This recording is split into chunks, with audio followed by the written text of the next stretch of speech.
Explodiu aí o vídeo do Tio Zuc falando sobre liberdade de expressão e Trump e democracia, e vários alunos querendo que eu fale alguma coisa aqui. Bom, eu vou falar muito rapidamente. Essa discussão é uma discussão que envolve inúmeros aspectos complexos, etc. Mas eu quero rapidamente trazer uma preocupação aqui para qualquer leigo poder compreender o assunto. Muito rapidinho aqui, olha só.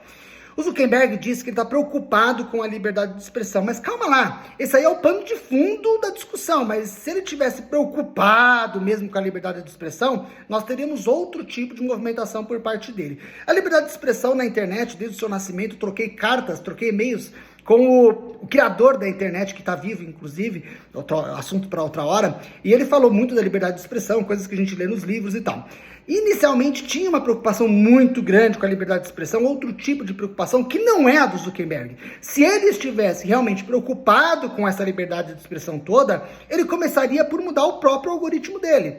Isso porque nós sabemos que só é visto aqui nas redes sociais aqueles posts que pagam ou que ele decide se você deve ou não ver aquele conteúdo. Então, ou seja, a liberdade de expressão é só até a segunda página. Ou então a liberdade de expressão é só para aqueles que ele entende que tem que se expressar. Se a sua expressão na internet é regulada por ele diz quem vai ver a forma como você se expressou ou não, nós não temos aqui uma liberdade de expressão como ele queria que tivesse.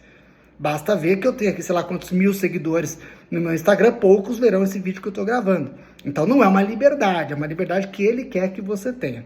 Mas acontece que isso tem um problema muito sério, especialmente quando você começa a ter essas grandes empresas de tecnologia aliadas a um pensamento político, a um determinado político, como é o caso agora do Trump. Pense o seguinte, existem pesquisas acadêmicas sérias que dizem o quê? Muitas pessoas se informam pelas redes sociais. Isso aqui todo mundo sabe, não precisaria nem de pesquisa. Acontece, a título de exemplo muito rápido aqui, que no Google, por exemplo, 0,5% das pessoas vão para a segunda página do Google. Ou seja, as pessoas são todas influenciadas por aquilo que elas veem na primeira página. E quem é que define o que vai aparecer na primeira página? É o algoritmo do Google. Quem é que define o que vai aparecer na sua timeline do Instagram, ou do Facebook, ou de qualquer outra rede social? É o algoritmo da rede social. Então veja, eles têm um poder muito grande de influenciar naquilo que você está vendo. Agora imagine que essa rede social, com todo esse poder grande, decida apoiar um determinado político, como é o caso aparentemente do Zuck apoiando o Trump. Nas primeiras páginas da rede social, no conteúdo que ela vai decidir se você vê ou não, ela pode escolher colocar somente notícias positivas para um determinado candidato e não mostrar as notícias negativas.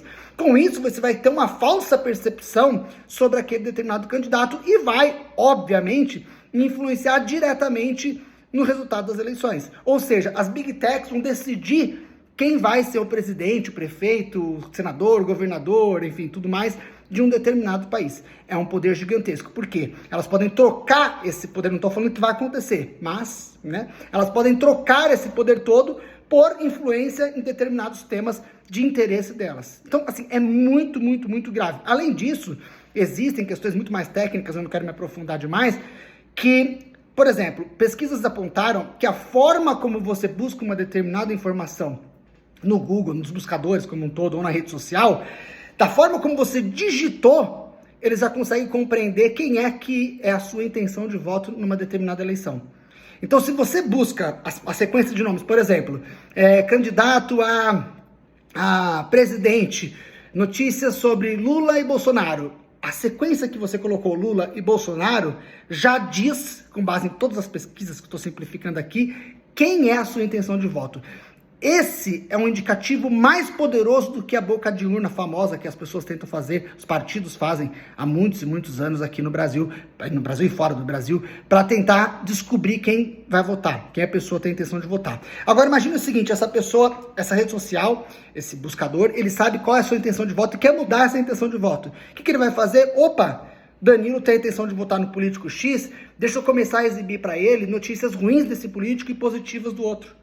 Não estou falando que isso vai acontecer, estou falando que tem o poder de acontecer. E sabe por que a gente não vai saber se isso acontece ou não? Porque existe uma coisa chamada opacidade algorítmica. Os algoritmos são opacos, nós não sabemos como eles funcionam. Sobre o argumento de proteger a propriedade da empresa, o segredo comercial da empresa, esse funcionamento não é dito pra gente como funciona, como que ele decide, com base em que ele mostra conteúdo pra gente. Então, é um risco muito grande. Regular isso não é uma questão de liberdade de expressão, é uma questão muito maior do que essa. Então, calma lá, respira fundo, que o Zuck não tá tão preocupado assim com a liberdade de expressão. Tá preocupado? Libera o algoritmo, deixa ele mostrar, deixa a gente se expressar para todo mundo. Não vai acontecer isso. Então, parcimônia, é um tema complexo, repito, não é simples, envolve 1000 coisas. Eu só trouxe um pedacinho aqui da discussão para vocês e que é palpável para qualquer pessoa, mesmo quem não é da área, tá bom? Até mais.